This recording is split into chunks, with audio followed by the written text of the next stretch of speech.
Bismillahirrahmanirrahim. Assalamualaikum warahmatullahi wabarakatuh. Apa kabar sahabat setia? Ya, masih di Life Hack for Millennial bersama saya Setia Furqan Khalid di podcast kita. Ya, jangan lupa like, komen, dan subscribe untuk Anda yang di YouTube. Dan buat Anda yang di podcast, Anda boleh ajak teman-teman yang lain untuk bisa mendengarkan podcast saya. Dan hari ini kita akan buka sebuah tema yang menarik tentang parenting ya. Kenapa sih? Karena tetap aja millennials juga someday akan punya anak, betul nggak sih? Dan ilmu tentang parenting yang benar-benar life hack ya, itu penting disampaikan. Gini loh teman-teman semua, sadar atau enggak bahwa banyak banget cowok-cowok ya yang belum siap nikah di usia pernikahan yang harusnya dia nikah gitu. Misalnya usia 25 lah taruh atau 30 tahun misalnya gitu loh. Banyak laki-laki yang belum siap nikah, rata-rata masalahnya di finansial. Betul nggak? Ayo jujur, jangan-jangan kamu. Atau mungkin teman kamu atau saudara kamu gitu ya. Kenapa? Big why. Ini penting. Nah, saya punya kelas judo, ada puluhan ribu member di seluruh Indonesia bahkan luar negeri. Dan yang kita catat, yang kita evaluasi, benar. Emang ternyata banyak banget orang-orang laki-laki yang belum pada siap nikah, rata-rata masalahnya adalah finansial. Ada yang udah punya kerja tapi juga penghasilannya nggak banyak. Ada yang sudah punya belum punya penghasilan. Ada juga yang serabutan. Ada yang baru di PHK. Apalagi sedang pandemi kayak gini. Akhirnya apa? Wanita banyak yang nunggu, ya ribuan wanita nunggu. Laki-lakinya pada nggak berani. Kenapa? Namanya laki-laki kan logis. Dia harus menafkahi, tapi dia juga takut nggak bisa menafkahi gitu ya. Nah, dibalik lagi, diurutkan lagi ke belakang. Kenapa ini bisa terjadi? Ternyata teman-teman semua, kita nggak dididik pendidikan finansial dari kecil. Kita nggak didik mandiri sejak dini. Sehingga anak-anak zaman sekarang coba lihat deh. Ya, lihat anak-anak zaman sekarang di mana anak-anaknya di depan komputer, laptop, handphone, main game, PUBG, ceweknya nonton drakor, hangout sama teman-temannya, mau apa-apa minta uang sama orang tuanya, beli ini, beli itulah, jalan-jalan lah, sehingga anak jadi benalu. Kalau saya bilang ini bisa jadi toxic relationship. Oke lah kalau Anda memang belum balik, usia Anda misalnya 12 tahun, 15 tahun balik, 12 tahun ke bawah, bolehlah Anda masih bergantung sama orang tua. Tapi tahu nggak, setelah Anda balik harusnya Anda akil. Setelah Anda balik berarti Anda, mohon maaf ya, sudah reproduksinya sudah benar nih. Wanita sudah bisa melahirkan, sudah bisa hamil gitu ya. Ditandai dengan apa? Dengan head pertamanya gitu ya. Kalau cowok udah mimpi basah, ya udah ada perubahan dari dadanya atau dari suaranya misalnya gitu ya. Itu berarti kalau dalam Islam udah pas bahwa dia harus punya berakal dan dia harus bisa bertanggung jawab dengan dirinya sendiri. Nah sekarang anak-anak zaman sekarang enggak. Bahkan nikah aja minta sama orang tua. Udah nikah masih ngerepotin orang tua. Ya kan? Punya anak, anaknya dititipin ke orang tua. Dua-duanya bekerja.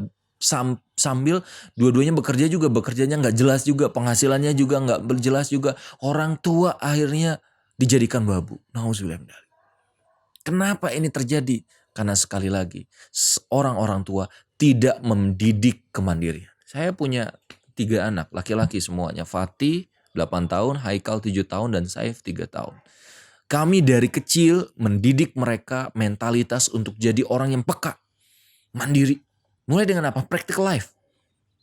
Kami buat gitu ya. Jadi kalau mereka mau jajan, mereka nggak minta sama kita karena mereka punya uang. Uangnya dari mana? Mereka kerja. Mereka nyuci piring 2.000. Mereka nyapu 2.000. 2.000 rupiah mereka dapat. Mereka ngepel 2.000. Tapi mereka nyakitin hati adiknya atau buat adiknya nangis dikurangi 2.000. Gitu loh. Bantuin untuk jemurin pakaian orang tuanya sehingga kami udah nggak ada lagi pembantu. Tapi efektif. Akhirnya anak belajar mandiri. Akhirnya anak belajar peka dengan sekitar. Akhirnya sekarang anak ba'da subuh banyak yang tidur lagi. Orang tuanya capek-capek untuk beresin ini. Anak-anak gak peduli cuman main handphone. Ayo. Ya kan? Orang tuanya bawa barang yang berat. Anaknya cuman cuek-cuekan aja. Lalu wajar kalau nanti makin dewasa. Mereka makin jadi beban orang tua. Ini penting. Maka saya selalu bilang, belajarlah tega untuk mendidik anak agar anak kelak jadi anak yang sukses. Agar kelak anak jadi orang yang prihatin dalam hidup, tough, fighting. Tapi kalau sekarang anak, ma beliin aku handphone dong, kasih. Ma beliin aku laptop, kasih. Pa beliin aku motor, kasih. Pa beliin aku mobil, kasih. Akhirnya anak tidak paham dengan apa namanya kerja keras dan perjuangan. Banyak orang tua kaya, tapi anaknya miskin. Kenapa? Karena orang tua kaya salah mendidik anak. Hati-hati kalau Anda orang tua yang Anda punya pemikiran seperti ini. Biarinlah bapak ibu yang perih dulu. Anak aku harus bahagia dalam hidup. Akhirnya apa? Apapun keinginan anak-anak dikasih. Ini ibarat ada kepompong yang mau jadi kupu-kupu. Lalu ada anak kecil yang bilang, "Pa, aku mau bantuin ya, kasihan tuh kepompongnya mau jadi kupu-kupu, dia susah." Akhirnya sang anak bawa gunting, lalu ia membuka kepompong itu dan akhirnya mencoba untuk membantu kepompong untuk bisa jadi kupu-kupu. Apa yang terjadi? Apakah dia bisa jadi kupu-kupu yang terbang? Tidak. Kenapa? Karena akhirnya, karena dibantu, difasilitasi, ia tidak terbiasa untuk menyelesaikan masalahnya sendiri. Sunatullahnya kepompong, metamorfosis, memang kodratnya nanti dia jadi kupu-kupu, ada waktunya, ada timingnya. Tapi kadang orang tua gak sabaran. Anak gak bisa matematika, dikerjain coba. Ya kan? Anak jatuh, dibantuin. Biarkan anak untuk jatuh, bangun sendiri. Tapi apresiasi kalau dia bangun dan tidak nangis. Peluk dia, buat pujian bahwa dia itu hebat. Tapi kalau semuanya disuapin, apa-apa difasilitasi, anak tidak belajar yang namanya adversity quotient.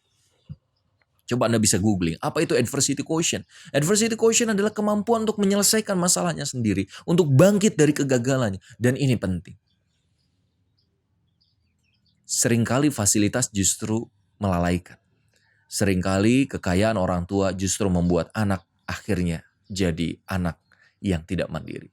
Hari ini saya mendengar, mungkin teman-teman juga mendengar, ada salah satu anak yang menggugat kakak-kakak tirinya katanya gitu. Karena dia memperebutkan 600 triliun harta peninggalan orang tuanya. Nah, uang berapapun uangnya, tanpa kemandirian habis tua. Tapi sebaliknya, tanpa uang kita didik anak-anak kita jadi orang yang mandiri. Someday uang yang justru mengejar dirinya. Ingat, kalau kita cinta sama anak, jangan didik dia dengan uang. Tapi didiklah dia untuk bisa memanage keuangan. Didiklah ia untuk bisa jadi orang yang mandiri. Didiklah ia untuk bisa jadi orang yang kerja keras, kerja cerdas, kerja kualitas, dan kerja ikhlas dalam hidup ini. Saya Stefan Holid. Mudah-mudahan podcast ini bermanfaat buat saya dan buat kita semua. Dan selamat mempraktekkan. Jangan lupa like, komen, dan subscribe di channel ini dan podcast kita.